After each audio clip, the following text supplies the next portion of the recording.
Imaginez un instant. Au cœur de Rome, sur une colline sacrée, un petit territoire entouré de murs anciens semble défier le temps et les empires. Pendant plus de 1000 ans, les successeurs de Saint-Pierre ont régné sur des États vastes, les États pontificaux, où le pouvoir spirituel et temporel se mêlaient en une alliance divine.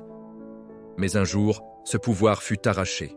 En 1870, les troupes italiennes franchirent les portes de Rome, annexant tout, laissant le pape prisonnier volontaire derrière les remparts du Vatican.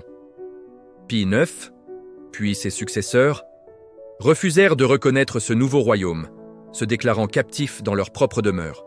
Pendant 60 ans, la tension grandit, une question romaine lourde de drame, où l'Église semblait menacée dans son indépendance même. Et puis, en 1929, un accord inattendu fut signé. Un pacte qui donna naissance à la plus petite nation du monde, la Cité du Vatican. Mais comment un dictateur fasciste et un pape purent-ils sceller un tel destin? Écoutez cette histoire, où la foi, la politique et la providence se croisent dans un suspense divin. Plongez avec moi dans les rues poussiéreuses de Rome au début du XXe siècle. Le royaume d'Italie, uni par le Risorgimento, avait conquis les États pontificaux.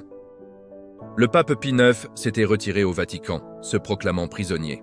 Ses successeurs, Léon XIII, Pie X, Benoît XV, maintinrent cette position inflexible. Pas de reconnaissance du royaume italien, pas de sortie des murs. Les catholiques italiens étaient de même découragés de participer à la vie politique. La tension montait, l'Église risquait l'isolement total. Puis vint Benito Mussolini, arrivé au pouvoir en 1922. Pragmatique et ambitieux, il vit dans cette querelle une opportunité. Apaiser les catholiques italiens, consolider son régime en obtenant le soutien moral de l'Église face au communisme montant. Des négociations secrètes débutèrent en 1926, longues, difficiles, chargées de méfiance mutuelle. Le 11 février 1929, au palais du Latran, le cardinal Pietro Gasparri, secrétaire d'État de Pie XI, et Mussolini signèrent les accords du Latran. 3 textes solennels, un traité politique, un concordat et une convention financière. L'Italie reconnaissait la pleine souveraineté du Saint-Siège sur un territoire minuscule, 44 hectares autour de la basilique Saint-Pierre, les palais apostoliques et les jardins. La Cité du Vatican naissait comme État indépendant. En échange, le pape reconnaissait le royaume d'Italie, avec Rome pour capitale. L'Italie versait une indemnité substantielle pour les pertes passées, une compensation qui permit au Saint-Siège de sécuriser son avenir. Le concordat faisait du catholicisme la religion d'État en Italie, protégeant les écoles et les mariages catholiques.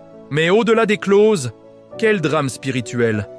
Pie XI, homme de foi profonde et ferme, voyait dans cet accord la garantie indispensable à la liberté de l'Église. Sans territoire souverain, comment le successeur de Pierre pourrait-il parler librement au monde entier sans ingérence d'un État? Mussolini, de son côté, gagnait la paix intérieure et un appui précieux. Pourtant, les tensions ressurgiraient à plus tard. Pie XI dénoncerait bientôt les excès du fascisme dans ses encycliques. Mais en cet instant de 1929, la Cité du Vatican surgissait comme un miracle diplomatique et providentiel, un État pour protéger la mission éternelle de l'Église. Aujourd'hui, cette petite nation sur la colline reste unique. Gouvernée par le pape, qui y exerce un pouvoir absolu en tant que monarque élu, elle incarne la distinction entre le temporel et le spirituel. Le Saint-Siège, entité juridique internationale, représente l'Église universelle, tandis que la Cité du Vatican en est le siège terrestre protégé. Frères et sœurs, en Christ, que nous enseigne cette histoire, elle nous rappelle que l'Église, fondée par Jésus sur le roc de pierre, doit toujours veiller à son indépendance pour proclamer la vérité sans compromission. Dans un monde où les puissances terrestres cherchent souvent à dominer la foi, le Vatican nous montre que la vraie souveraineté vient de Dieu et nous invite à la vigilance. Comme Pie XI défendit la liberté de l'Église, soyons prêts à défendre notre foi contre toute idolâtrie moderne, politique, argent, pouvoir. Mais surtout, c'est un rappel de l'amour patient de Dieu. Après des décennies de conflits, il ouvrit une porte inattendue pour que son Église rayonne librement. Que cette histoire nous inspire repentance pour nos divisions, foi en la providence divine, et espérance que même dans les tempêtes, le Christ guide son Église vers la paix éternelle. Si ce récit vous a touché, si vous désirez plonger plus profondément dans les merveilles de la parole et de l'histoire sainte, abonnez-vous dès maintenant à la chaîne Récits bibliques pour ne manquer aucune de ces histoires qui nourrissent l'âme. Likez cette vidéo si elle a éveillé en vous un élan de gratitude envers le Seigneur et partagez-la autour de vous.